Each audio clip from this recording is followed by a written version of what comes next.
Hi, so today I'm joined with Dan Petrovich, who has always been someone I've admired within the industry. He's always been two steps ahead of the game. Back in 2013, there's a famous video now out there about how he said people would now be chatting with Google in 10 years' time and how agentic search will be around.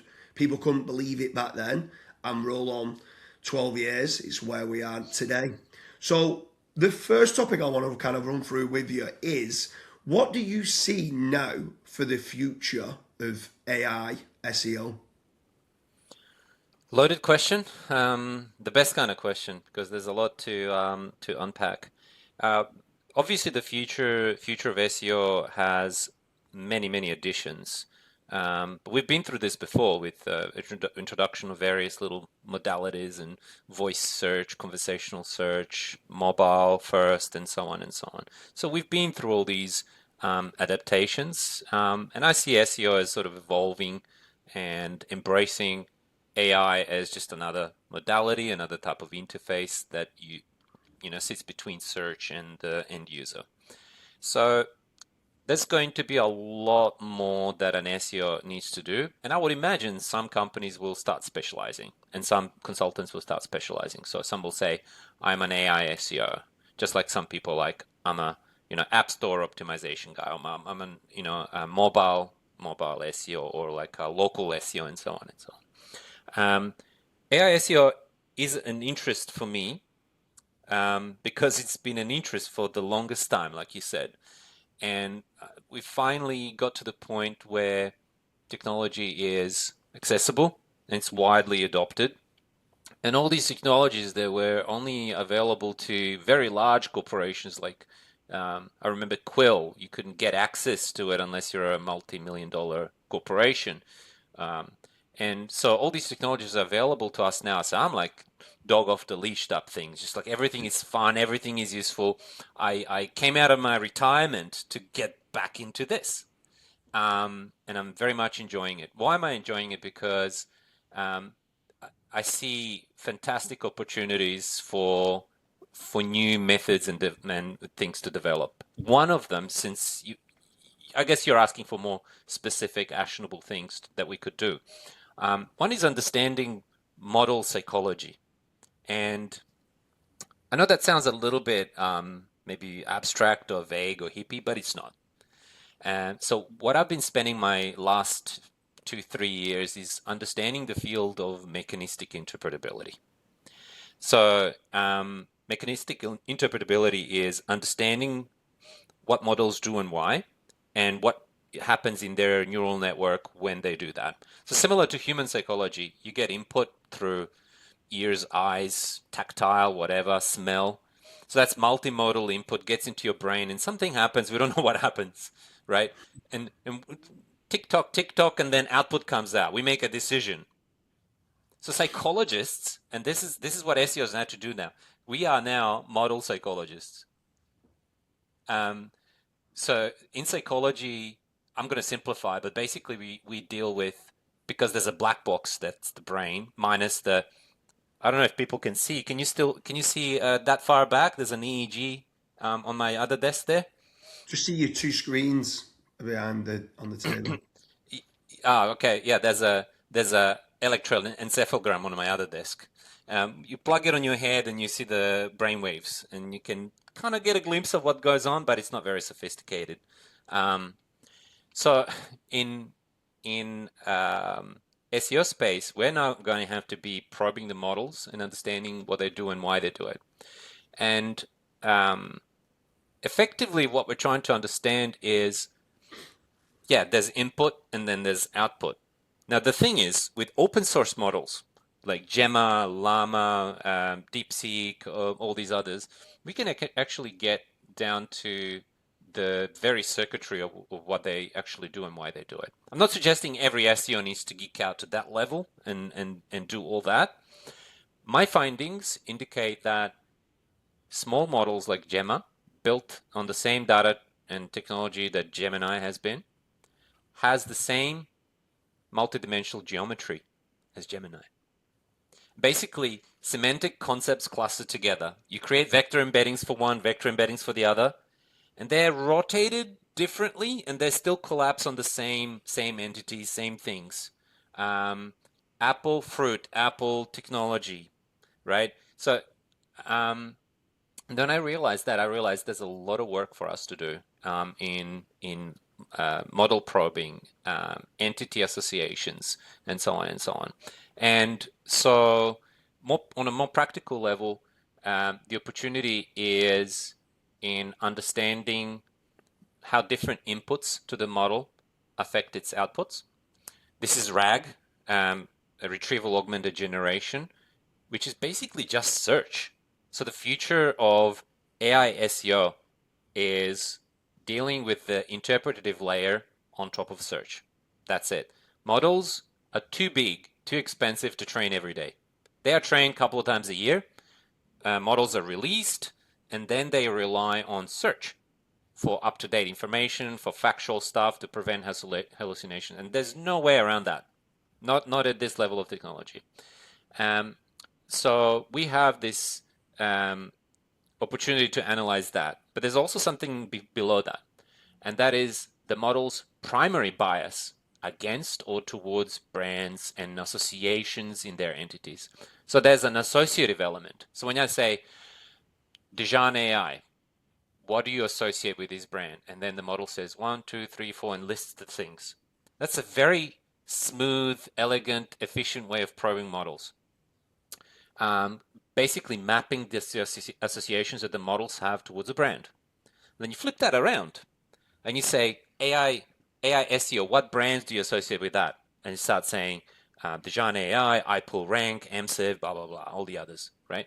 So you're doing bidirectional probing, mapping that space of models' choices, which reflects the model's pre-training, post-training, reinforcement learning, fine-tuning, etc., etc. So this is the stuff model would say even if it wasn't grounded in search. And you need to understand that because this influences its choices once it's furnished with the grounding data. And so these to me are the most important things to understand. Now, of course, these top level concepts do break down into specifics. For example, we used to have click-through rate optimization.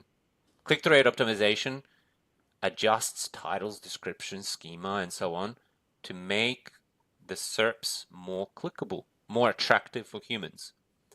Now we have selection rate optimization. Selection rate optimization, there's no clicks with machines. They select things. So we are now trying to make your brand, your search grounding snippet more attractive for a machine to select. And understanding what works and what doesn't work is a kind of a big deal. The good news is that surveying people is really difficult because you got to do this, surveys and polls, collect the data. Sometimes people are tired. Sometimes they are lying to you, this and that. And it was kind of like an annoying process. Surveying models is pretty sweet. I've never heard anyone talk about selection rate optimization. I've seen a lot of people obsessed in the SEO industry with CTR and conversion rate optimization. But like you said, with regards to the LLMs, there's no clicks. There's just selections that they're pulling in from the data. And there was something else there that you touched upon with regards to the human brain. And I'm going to try to kind of do it from a human standpoint. So if you come to a restaurant and you get a plate of food, and on that plate of food, it's presented very nicely, you actually quite like the taste of it, but you don't like, let's say, the smell of the food. It could be a specific fish and it doesn't smell very nice, but it might taste and look presentable. Or it could be that it smells nice, but it don't really taste very good. And you spoke about the input into the brain, and then the black box in the brain decides whether they're going to order that again or not order that piece of food again. That's like how humans, and sometimes it could be like the smell of the food far outweighs the taste, that they can't have that again. What I'm trying to get to here is these multiple models that are coming along with regards to whether it is within RAG, which could be semantic content, it could be third-party corroboration, reviews, and all different things. Within that, in your opinion, with regards to the future of AI SEO, is there anything that you feel outweighs? Is it literally down to your semantic content network and how deep you go, touching upon the entities and entity SEO and touching upon those, or is third party, like, is backlinks important? But with, I'm not bothered about the page rank and the link juice. That third party corroboration of reviews proving what you're saying on your website becomes more important? Or is it the content on your website and semantic content's now become more important than ever? What's your thoughts of, because some people seem obsessed with on page and some people are obsessed with links. You don't get many that kind of merge together and understand actually just do all things correctly and all things right. What's your thoughts on that? Is this something that you're feeling at present has got a Midas touch, so to speak, with ranking in LLMs, or is it just do everything the best you can? So the models are really quite simple. They get plain text input or plain multimodal input. There's none of that sophistication that we have in the search pipelines, believe it or not. So search is way more complex and way more sophisticated than current models that sit on top of search. And so you could think of it this way. There's no subtleties there. The model will receive the plate of content, and there will be no smell. There will be nothing. It'll perceive that plate through its vector representations, and it'll have an initial perception. I'm going to like this plate. But what happens? The model doesn't actually get the whole plate. It gets one slice. So you supply a whole pie through your content and all the aspects of it, but the model only gets a slice. And this happens because when you have a RAG pipeline that serves your content to the model, they look at the query. They look at the fan-out queries that decompose that query into multiple aspects. They run multiple searches, collate the search results, trim most of it, and supply the finals, right? So all that stuff that you were just talking about, the semantics, the links, the reviews, the nuances, all that is just search, old school search. What's brought back to the model is trimmed down set of search results, and for each search result, we have a sample, a taste, a pie slice that the model gets to sample to make the evaluation what it will generate based on that. That's a huge problem, actually, because you might have a page that's like 2,000 words, and model will pick 400 words or 500 words out of that and represent your content, your product, your service, your brand, your message in that little condensed form. It will not be doing abstractive summarization, so it's not going to be destroying your words. It picks verbatim snippets. So this is called extractive summarization. So it picks the exact sentence word for word that you said, like a chunk, puts it together, ... ellipses, and then merges a few little segments that are scored by a cross encoder that runs in the background pipeline, and puts together a grounding snippet that represents your page relevant to the entered prompt. That, plus all the competing results, plus the prompt, gets smooshed together and then goes to the model as input. That's it. No schema, no sophistication, nothing. Just plain text, unless you also have like imagery and stuff that goes as multimodal input to the model. That's a bit of a different story. Like if you attach an image to say AI mode or Gemini, GPT, but that also gets treated as a vector as well. So you've got this dilemma. Will my content be represented well enough, and how will model speak to my products and services and brand based on the small sample that it sees? That's the currently biggest challenge that we have. None of the sophistication hits the AI models just yet. Most of it is actually in the traditional search. Right, that's interesting. One last question on this with regards to the future of SEO. You mentioned there query fan out. Now, within on Dayjam website, you've got you can type in a query, a long query, and it'll give you 10 different query fan out kind of terms, which is kind of improving how you would try to do a search. If I'm doing a search for, I'm looking for an accountant in Manchester that's going to save me the most tax as I move to Dubai. Obviously, there's multiple kind of intents within there of what they need to do. Now, query fan out then will come back with international accountant tax advisor or something like that, and it might come back with different ones, and it comes back with then 10 different query fan outs. Is the aim of the game now for someone who's looking to try to manipulate rankings in the LLMs to try to make certain that they score high across all 10 of those query fan outs?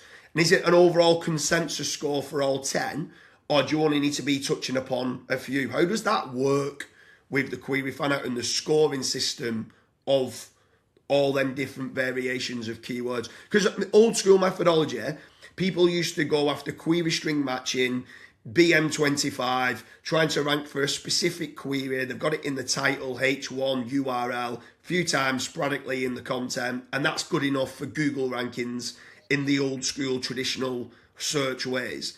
Nowadays, as the fan out comes along, I know there's query augmentation in Google, but with query fan out, how does that work with an overall consensus score? Is it literally add them all together and that whoever gets the highest score comes out on top, or is there completely something different in the way RAG works?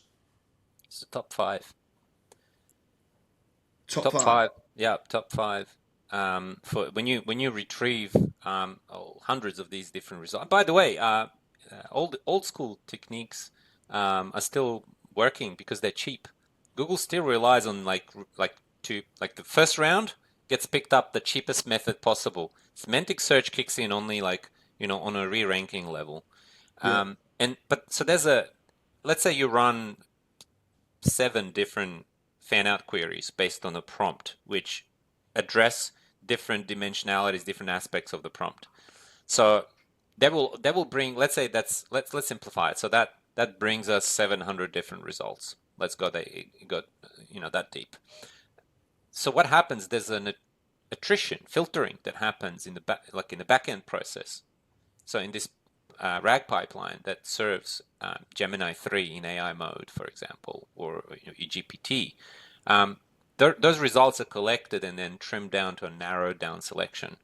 So some of them will be from one query, some of them will be from the other query. So there's a level of layer abstraction you have no control over, right? And you as an SEO, you can't really do anything. This is again traditional SEO, just trying to rank well for those queries. So tools like you mentioned that we have the query fan out tool, they help you think about closing the gap between the queries that you currently rank for and the queries that you could be ranking for, but you just not because you didn't think of it. The query doesn't quite address, or I should say, the content that you have doesn't quite address that query, gives you ideas and so on. So when I think about these types of queries, I actually call them synthetic queries. I have 2 types of synthetic queries. One is, I'm going to simplify, but let's say Dijon AI. What queries would a user type in, non-branded queries user would type in to Google to find results from this brand? And then I generate a variety of search queries from model's head as to what it thinks is relevant to my brand, and then it gives me a number of things. So that I do a Venn diagram. I find what's already in Search Console, what's not in a Search Console, what overlaps, and what is the gap. So then I try to close the gap through generation of the content. So that's pure synthetic queries. Fan-out queries are a form of synthetic queries that are resulting from the decomposition of the prompt. And you could have a fan-out query that actually matches your Search Console data. You already rank for that organically, but there'll be a subset of that will become one of your synthetic queries that are not there yet, but an opportunity queries, right?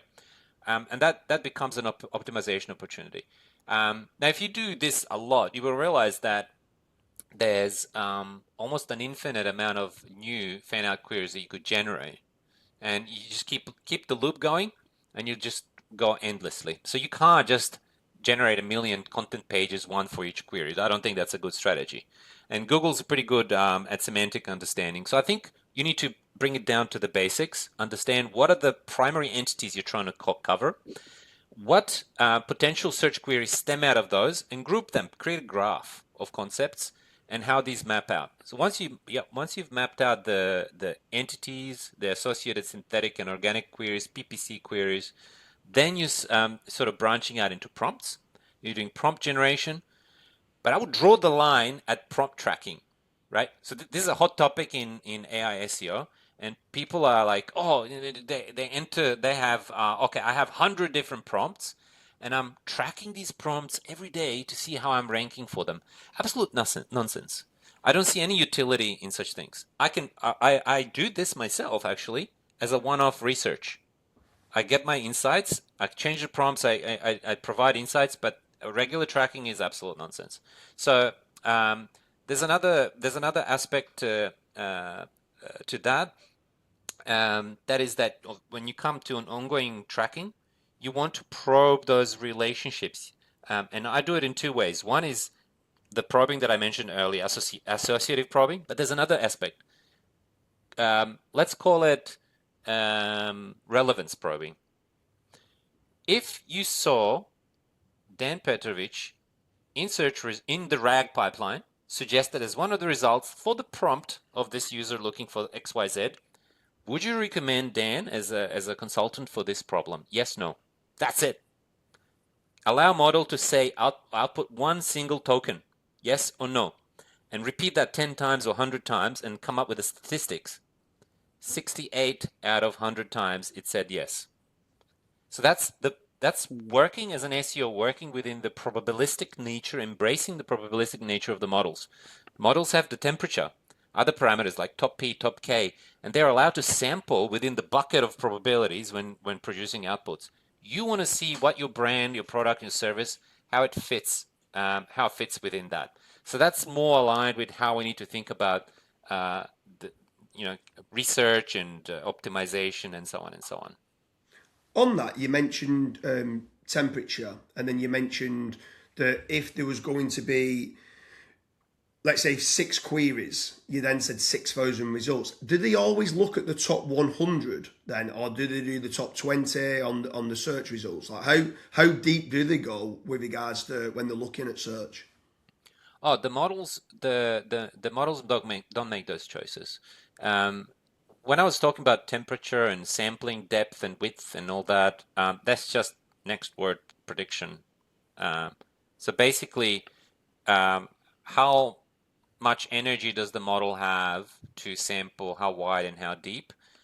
That's it. All that other stuff, again, just traditional SEO.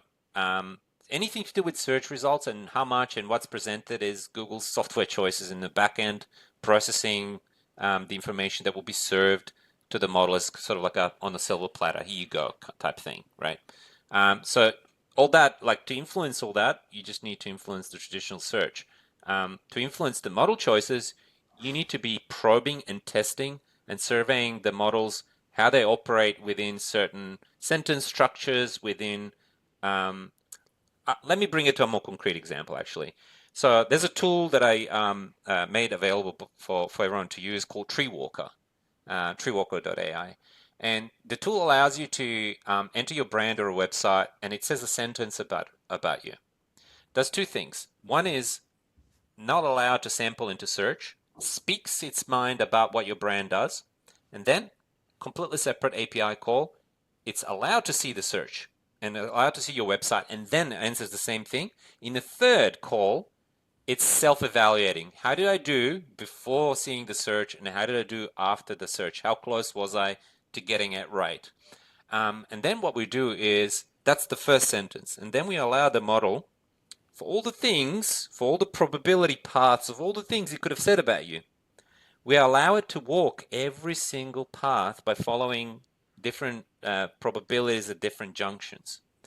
So what we look for high entropy points. Any moment in the model's completion, in the autocomplete, where he wasn't confident. Like saying, Dan Petrovich is an Australian, and then, oh, not so sure what to say next. So then you have a high entropy token from which a branch out is more likely to other things. When you have a low entropy token, model's very confident about you and what you do, and it wasn't very likely to flip flop to other things that it wants to say about you. That is the target for optimization for a modern AI SEO. You're looking for the low confidence spots where the model is not so sure about you, and you try to reinforce those with on-page content, outreach, and things like that. On-page, so I'm talking in familiar terms, right? On-page, off-page, because I like to do that because people connect with something familiar. But you can't just go start digital PR or link building or like on-page optimization without understanding where are the weak spots in the model's understanding of your brand and how it associates you with the things that you want to be associated with.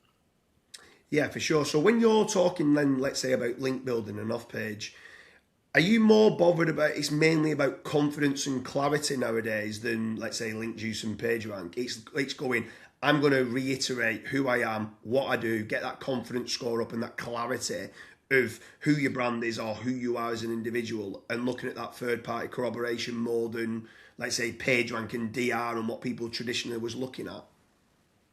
Well, as far as model influence, model is unaware of PageRank and authority. There's no authority signals flowing to it or PageRank. It doesn't get any other inputs other than the text and multimodal input. So the only source of authority the model has to draw on is its training, Yeah. and that's really hard work. Some people think, oh, I'll just do a bit of digital PR and I'll influence the model training data. No, you won't. Yeah. This is a monumental endeavor, and it would take. It's kind of like moving a glacier, right? It's really really heavy inertia to actually influence model.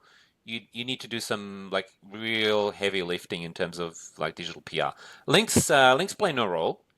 It's more of a co-occurrence type thinking, association. Where does it see you? Where are there discussions in forums and Reddit, and how notable you are in its training data. That's really the strongest initial signal that just trumps everything else. So when model is presented with search, and I did like for Google, for example, I really do mean top 5 results is what it gets, and from those top 5 results, it gets like little bits and pieces from the page content. So it has very little to go by. So what I do is I try to have my content um, as condensed as possible while remaining readable and friendly for humans, right? So get to the point, give answers very quickly. Um, I avoid having too much fluff. In fact, I have a model, deep learning model that I train. I call it content substance classifier. And so basically, you can give it content A and content B, and it can tell you which one is more substantial and which one is fluffy. You know what I mean by fluff, yeah? It's Yeah, just yeah, like yeah, of course I do. Yeah, yeah, yeah. I mean, words, no meaning, there's no content. It's just yeah. prattling on about nothing. One of the biggest things we do is when we're looking at sites to acquire certain sites is to reduce the size of the whole website. So we're looking at, let's say, we're starting off with a category level.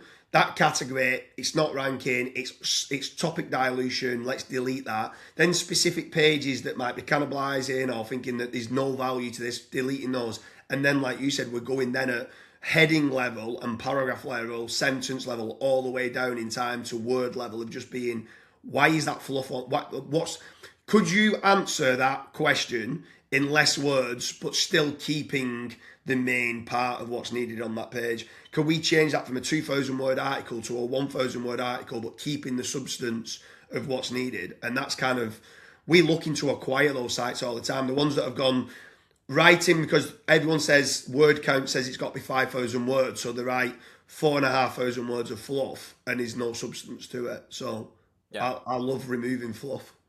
As a teenager, I've been made aware of a concept by no other than Isaac Asimov in his Foundation series, which is incredible. I don't like when did he write that, in the 50s or 60s? Um, and there's a scene in there where there was an envoy from the emperor visiting a Foundation outpost, and he was doing the political talk, the diplomatic talk, and they recorded all his speech. And the linguist in the foundation analyzed his content of all the things he was saying, and they used mathematics to do natural language processing, amazing stuff for a sci-fi book. And they said when they cross everything out, when they equalize all the formulas, when they distill everything, he said nothing. Yeah, yeah, And so it's like he was there for 3 days. He spoke a lot, much talk, and when equalize everything, he didn't actually say anything of substance. And this is a problem with web content, because we have both humans and machines who have attention patterns effectively. Humans are drawn to like visual cues, like bullet points and so on. Models are drawn to.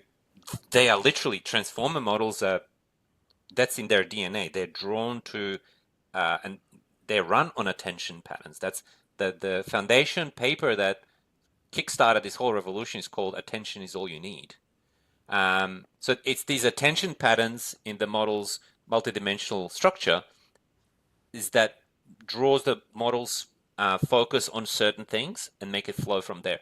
So we'll see the page of content, and the model will see the page of content, but the model will have different attention patterns. That's worth investigating and understanding what draws their attention, what draws human attention. But I suppose if you had a very long blah blah blah content that doesn't really say much, you're kind of getting lost, especially lost in the middle. That we found that it's fascinating research that came out quite recently is that models pay attention to the beginning and to the end, and they kind of like get lost in the middle. And I think the same happens for humans. yeah. I did a follow up to my research that I have an old article saying here's why nobody reads your content, because people don't read anything. They just scan things and see. They're trying to, like, content is trying to sell itself to the reader, and if it's sold, then the reader reads the whole thing. But up to that point, it's just scanning, and people often scroll down and read just the bottom or like the comments to get the TLDR out of that. Now we've got AI sitting between the content and the humans, and humans saying, just give me the TLDR. And the model does the utility, basically preventing time wasting for a human by digesting that comment for us. So you have to think about that. It's like if you have pointless content on your page, that's going to be trimmed down by both users and AI. So what are you even doing with that? So that's very instructive on how we should write for the web. Actually, journalists know how to write because they use the inverted pyramid. Get to Yeah. the point, main news, and then the secondary details. Anything tertiary that's not important, leave it to the bottom, because back in the day, it might get cut off and not make it to the news. So you want the most important, most salient parts to be at the very top. Yeah. If you follow that principle, you'll be good with in the AI age. Yeah, there's a lot of like teachings with regards to semantic SEO, and they always say in the macro content, so at the top of the page, get all that information in. The micro then is covering all the secondaries. But I've got two last questions on the future of AI SEO. Before, you mentioned the yes and no, and let's say you said that you got a yes for 68 and then you got a no for 32 as being an example. Would you, on the ones where you got a no, try to go in and influence if you wanted it to be a yes? Would you be going, okay, I've got now optimization that I can be doing, progressive optimization, maybe new pages or whatever, to try and go, why are these 38 or 32, sorry, showing no? And then going, okay, I now need to influence them to be yeses to build that score up. Yeah, definitely go after that. There are two paths to it. One is very difficult and long. I already mentioned it, influencing model training data. That takes time and a lot of effort. But you have to do it. If you don't do it, you're not gonna catch up to it at any time. So that's a slow burn type effort. Um, what you can do more immediately is you can make quick on-page changes and influence RAG, and you can do third-party citations, even though if you're not one of the cited URLs entering because the model chose not to include you, you can still do a form of outreach similar to how you do link building and getting yourself into the results that are already cited. Now here's the trick. when you're doing citation mining, you're probing the model for a variety of different prompts. And this is what I mean, like you should be prompting the models and surveying that, but not to track the rankings or visibility over time, or talk silly things like prompt volumes. Yeah. What is a prompt volume? There is no prompt volume. There is like probably an entity volume, like a collection of all its. But anyway, so let's say you've done your prompting and you're starting to understand.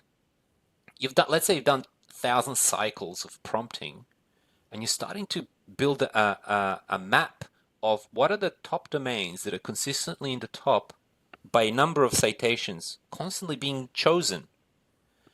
And the choice is a combination of being in the search results in the first place. You're not going to get selected by the model if you're not in search. You have to be performing well in SEO to start with. So that's the first aspect. And the second aspect is, okay, so those are the domains that are consistently at the top of the leaderboard in terms of number of times they've been chosen. And then second level, a little bit deeper, a bit more granular, is to understand which URLs from those domains were the ones with the highest number of citation counts when probed by you for the set of prompts that you found relevant to the entities that you have that are relevant to the fan out queries, organic queries, and paid queries to the products and services that your brand offers. This is all connected.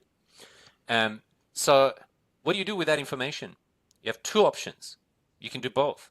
One is create lookalike content that really looks and feels like the ones that is constantly being cited and included in the favorable responses. And the second one is finding the domains where such pages are accepted, make one on that domain. Pay a bit of money, negotiate, do your old school guest posts, do a bit of digital PR, make a partnership, offer free content, make a connection, whatever it takes.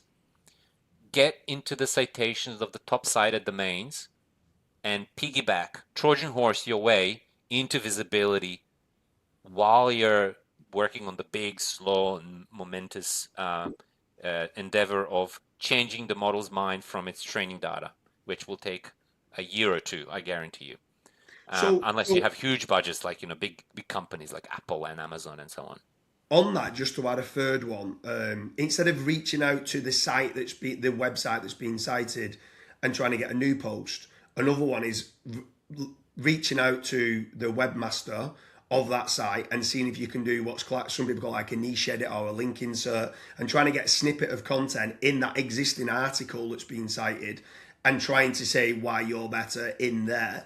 That is the URL that's being cited as well. So that's just another potential option. I mean, we try and do both. We try and do, let's say, new guest posts or new press releases looking very similar to what's already been cited and trying to outrank that one, so hopefully this one gets cited, and then doing like an optimization, trying to come back with something to the owner to say, this is slightly out of date, here's a newer version of it. And sometimes they'll end up putting your brand in there and that side. But one, you mentioned treewalker.ai, and you mentioned that you can do it where it doesn't go to the search and then it goes to the search and shows the difference.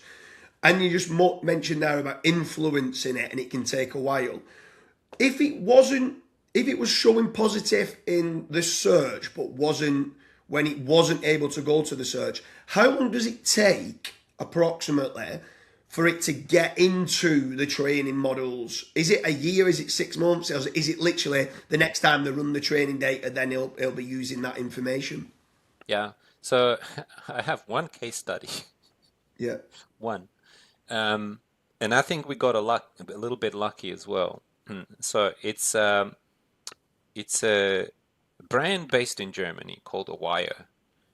They do custom sports jerseys, and they produce, like, their German brand. They produce the top quality stuff. Like their jerseys are sublimation printing. It's just the best. And so their business model is they have like an online 3D configurator, and you build your own little design, and you'll make an order, decide for your cycling team or your soccer team or whatever. And so you submit, and then it arrives. It doesn't matter where in the world. So they're distributing their goods worldwide. But guess what? During this probing, the yes/no probabilities, tree walker investigations, associative mining, and so on and so on, we've been noticing that GPT and Gemini are constantly excluding them from making recommendations when the user is outside of Europe and Germany. And we're like, okay, what's going on? Try this, try that, nothing works. And so we decided to just go on like, sort of like a lean building campaign. And we did just, associative, I don't even know what to call, like associative PR, like Ohio, USA, Yeah, Ohio, America, just yeah, mentioning things that we want to be. And also we like Ohio, Nike, Adidas, putting them with the big boys. yeah, Because we noticed those fluctuate least in the when we do the visibility tracking. So you do visibility tracking day by day or week by week, and you're seeing high level of oscillations for low authority brands, and you see low level of oscillations for high authority brands. So Nike, Adidas, and Under Armour were sitting right at the top, like glued in. It was like looking at a guitar string. The ranking charts weren't moving. Only at the bottom stuff was just undulating, right? And so what we did is we started that campaign. It didn't like I almost gave up on it. It took us like 6 months. What happened? Obviously, it should have been in hindsight. It should have been obvious to me. Nothing happens until Google releases a new model because yeah, you don't get to influence the model that's already been launched. That one's frozen in time back in its training data. And no matter what you do, so once the model. So this was Gemini 2. When Gemini 2.5 was released, when we switch off the grounding with search, then Awaya started becoming one of the natively suggested results based on raw model memory, no search grounding. And so that was a big celebration moment. But so that took 6 months. I don't know how long it takes. I'm saying like we were maybe a little bit lucky with timing, a little bit lucky with the fact that it got in. Um, but what did work was basic SEO. And then it worked within the week. So what we did is we removed the um, GmbH and we placed LLC, and we put American phone number and an address because they have a local address in the US. And that basic, it's kind of like local SEO optimization. So we did that, and when model picked up on that, especially because Google gets full cached HTML of the page. So when it's grounding with a page, it gets to see those signals. And so when we ask, would you recommend this page? Yes. So when grounded with search, within 1 week, we got them in. Um, Ungrounded, natively selected, took six months-ish. I could be 5, could be 7, I'm not exactly sure, but about that. I would say to be safe, if you influence the model's behavior within a year, you did well. yeah. That makes sense. So anyone who's watching this, we hope you like the video. This was actually only meant to be a 10 to 15 minute video, but I absolutely love speaking with Dan Petrovich. He is always 2 steps ahead of the game. Make certain there is a few other videos. Check the links in the description. There's one on being a dadtrepreneur. So as being a father and also an entrepreneur, I ask him certain questions with how to raise kids in the AI era. There's one about how to optimize for the LLMs and then how AI is impacting link building. Dan, it's been an absolute pleasure. Thank you very much. Thank you.